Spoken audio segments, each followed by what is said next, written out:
ಕರ್ನಾಟಕ ರಕ್ಷಣಾ ವೇದಿಕೆ ಪ್ರವೀಣ್ ಕುಮಾರ್ ಶೆಟ್ಟಿ ಬಣದ ನೆಲಮಂಗಲ ತಾಲೂಕು ಘಟಕದ ವತಿಯಿಂದ ಇಂದು ಆಗಸ್ಟ್ 1, 2026 ಶನಿವಾರದಂದು ಬೃಹತ್ ಮೆರವಣಿಗೆ ಹಮ್ಮಿಕೊಳ್ಳಲಾಯಿತು.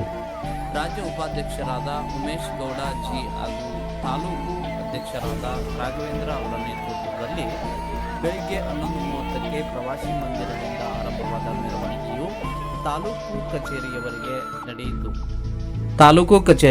ನಡೆಯಿತು. ಈ ಸಂದರ್ಭದಲ್ಲಿ ನೆಲಮಂಗಲ ನಗರ ಅಧ್ಯಕ್ಷರಾದ ರಂಗಸ್ವಾಮಿ ಜಿಕೆ, ಮಹಿಳಾ ಘಟಕದ ಅಧ್ಯಕ್ಷರಾದ ಶೈಲಜಾ ಹಾಗೂ ಪದಾಧಿಕಾರಿಗಳು, ಅಲ್ಪಸಂಖ್ಯಾತ ಘಟಕದ ಅಧ್ಯಕ್ಷರಾದ ರಶೀದ್, ಹಮ್ಜಾದ್, ಬಾಬಾಜಾನ್, ಸದ್ದಾಂ, ಸುಯಲ್ ಸೇರಿದಂತೆ ವಿವಿಧ ಘಟಕಗಳ ಮುಖಂಡರು ಹಾಗೂ ಕಾರ್ಯಕರ್ತರು ಭಾಗವಹಿಸಿದ್ದರು.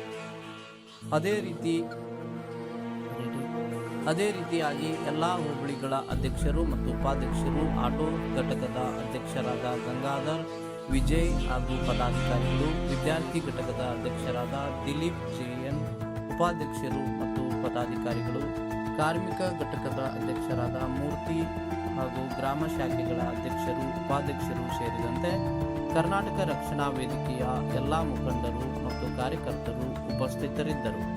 ಈ ಬೃಹತ್ ಮೆರವಣಿಗೆಯಲ್ಲಿ ನೂರಾರು ಕಾರ್ಯಕರ್ತರು ಭಾಗವಹಿಸಿ ಸಂಘಟನೆಯ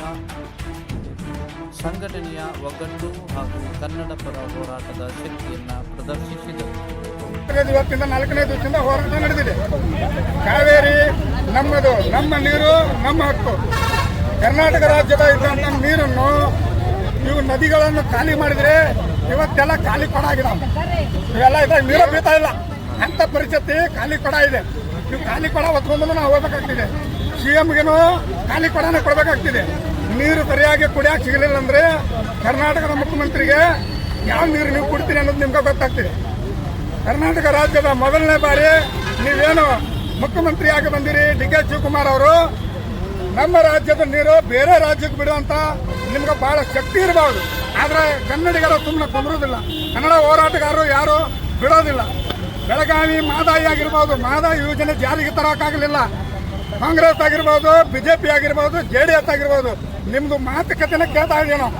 ನಿಮ್ದು ಬರೇ ಮಾತು, ನಾನು ಸರ್ಕಾರ ಬಂದ್ರೆ ಮಹದಾಯಿ ಯೋಜನೆ ಜಾರಿ ಮಾಡ್ತೇನೆ, ನಾನು ಸರ್ಕಾರ ಬಂದ್ರೆ ಮಹದಾಯಿ ಕರ್ನಾಟಕಕ್ಕೆ ಎಲ್ಲ ನಾನು ಸೌಲಭ್ಯ ಮಾಡ್ಕೊಡ್ತೇನೆ. ಎಲ್ಲ ಐತ್ರಿ ನಿಮ್ದು? ಯಾವ ಮುಖ್ಯಮಂತ್ರಿ ಬಂದ್ರು ಕೂಡ ನಿಮ್ಗೆ ಚಡ್ಡಿ ನೀವು ತೊಳ್ಕೊಳಕ್ ಗೊತ್ತಿಲ್ಲ. ಬೇರೆ ಏನ್ ಮಾಡ್ತೀರಿ ನೀವು? ಕನ್ನಡಿಗರಿಗೆ ಅನ್ಯಾಯ ಆಗ್ತಿದೆ ಅಂದ್ರೆ ಬೆಂಗಳೂರು ರಾಜ್ಯದಲ್ಲಿ ಹೋರಾಟ ನಡೆದಿದೆ. ನಮ್ಮ ನೀರು ಯಾವುದು ಬೇರೆ ರಾಜ್ಯಕ್ಕೆ ಬಿಡೋದಿಲ್ಲ ಅನ್ನೋದು ಈ ಎಚ್ಚರಿಕೆ ನಿರಂತರವಾಗಿ ಕೊಡ್ತಾ ಇದ್ದೀವಿ. ಕಾವೇರಿ ನದಿಯನ್ನು ನೀವೇನಾದ್ರೂ ತಮಿಳುನಾಡಿಗೆ ಬಿಟ್ಟರೆ ಮುಂದಿನ ಬರುವ ಮುಖ್ಯಮಂತ್ರಿ ನಿಮಗೆ ಒಂದು ಖಾಲಿ ಕೊಡ, ಒಂದು ಚೆರಿಗೆ ಕೊಡಬೇಕಾಗುವಂತ ಕರ್ನಾಟಕ ರಕ್ಷಣಾ ವೇದಿಕೆ ನಿರಂತರವಾಗಿ ಹೇಳ್ತಾ ಇದ್ದಾರೆ. ಕ್ಷಣ ಕ್ಷಣದ ಮಾಹಿತಿಗಾಗಿ ನೋಡ್ತಾ ಇರಿ ನೇಷನ್ ನ್ಯೂಸ್. ಕಾಮೆಂಟ್ ಮಾಡಿ, ಲೈಕ್ ಮತ್ತು ಶೇರ್ ಮಾಡಿ.